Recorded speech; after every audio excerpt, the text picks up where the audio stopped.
matagal na daw si Chito sa labas. So, hinahayaan na ang pag-alagala at hinihintay na lang mamatay. So,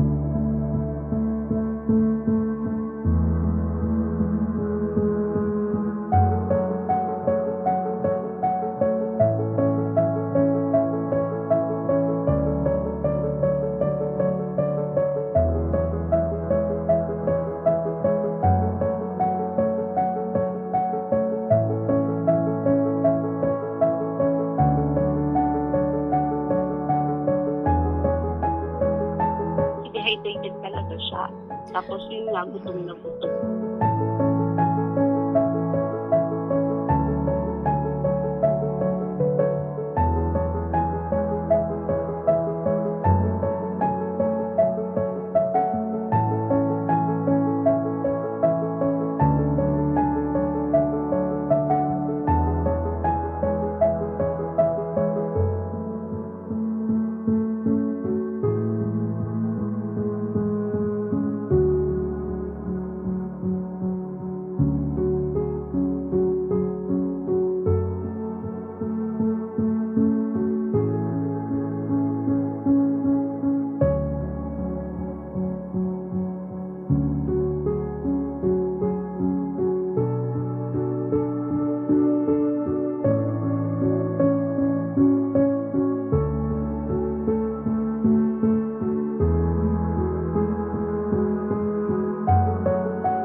Wala pa rin si Doc na parang final diagnosis for him po kasi kailangan ng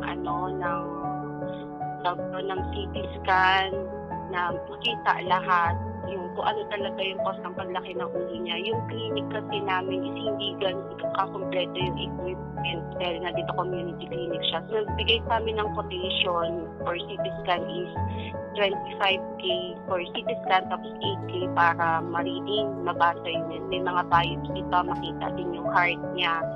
Para aabot ng wala pong surgery, parang check-up pa lang nasa 44,000.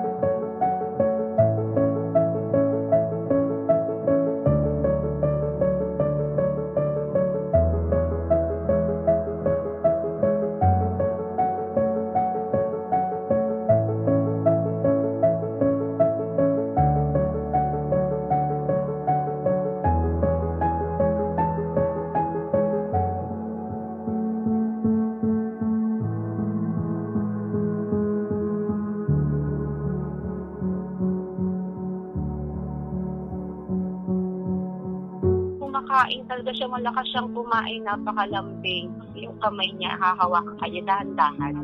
Salamat, ganun.